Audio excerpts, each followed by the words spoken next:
News હવે વડોદરા વાસીઓની વહારે પણ પહોંચ્યું છે। વાઘોડિયાની ધનલક્ષ્મી સોસાયટીમાં પહોંચ્યું છે સંદેશ ન્યૂઝ સામે ચોધાર આંસુએ રડ્યા મંજુબા। છેલ્લા 4 દિવસથી ઘરમાં 2 ફૂટ પાણી ભરાયેલું છે। વયોવૃદ્ધ બા ઘરમાં પાણી વચ્ચે જીવન વિતાવી રહ્યા છે। વૃદ્ધ બા ઘરમાં એકલા જ જીવન વિતાવી રહ્યા છે। છેલ્લા 3 દિવસથી માંગીને જમી રહ્યા છે આ મંજુબા।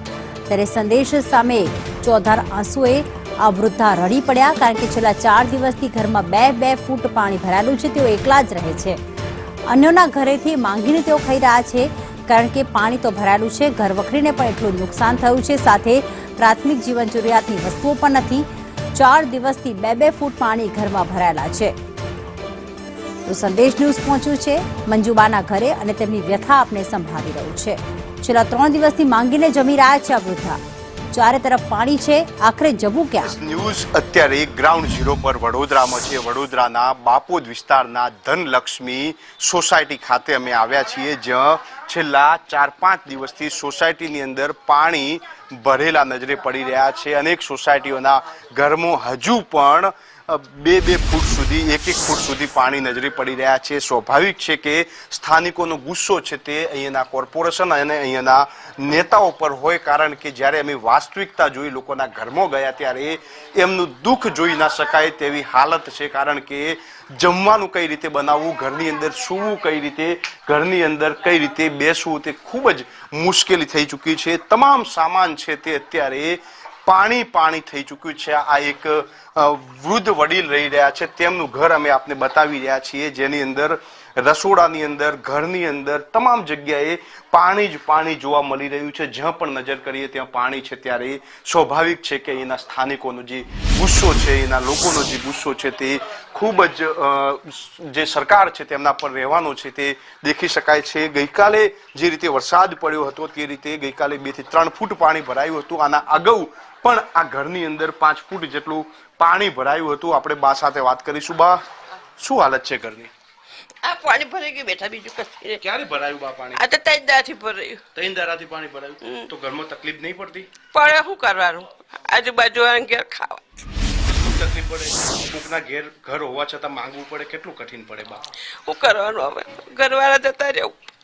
બા, કોણ રહો છો ઘરમાં? એકલી જ રહું, નીચે એકલા જ રહો છો? ખૂબ તકલીફ પડે। આપણા ઘરમાં બધું હોવા છતાં કોઈકના ત્યાં માંગવું પડે। બા, કેટલું નુકસાન થયું? નુકસાન તો બધું બહુ થી મારું પલળી ગયું, બધા ગાટલા બાટલા બધું કોતરા બધું નાખી દીધું બહાર।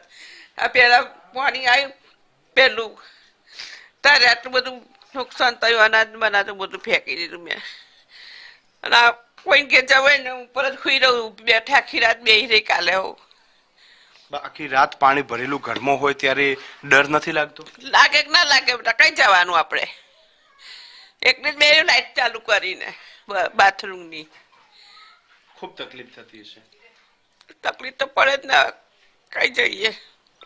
આવું ગયા વખતે વરસાદમાં બી આ હાલત હતી? 2019 માં આટલું પાણી આવ્યું હતું। મારા ઘરવાળાની તબિયત નથી સારી, બીજાના ઘેર જઈને હુઈ રહ્યા હતા અમે। આટલા લગીને પાણી હતું 2019 માં।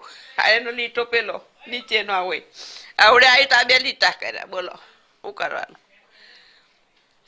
કોણ છે ઘરમાં કમાવા વાળું? ઘરમાં આવક શું છે બા? કોઈ નહીં। સરકારની 1250 રૂપિયા આવે, ઘરવાળાનું આવે છે 800 રૂપિયા પેન્શન। એ ગોલ્ડન ટોવે પ્રાઇવેટ નોકરી કરતા હતા તે આવે છે, બીજું કશું નહીં। અત્યારે રોજ બહાર જમો છો? બાજુમાં જમો છો? જમી જાઉં। આ બેનપણીઓ મારી હારી છે, મારે જમી આવું। આ રોટલા લઈ જો તઈ બેનપણી ઘેરથી આવડે, શું કરવાનું? શું સરકારને કોઈ વિનંતી કરશો? શું કરીએ? સરકાર હાલે સાચું હવે બરોબર, ત્યારે એમની મરજીથી આપે તો સારું છે, ના હાલે તો કઈ આપણે કઈ જબરજસ્ત તો થાય ને આપણાથી લેવાનું। આપે તો સારું, શું કરવાનું?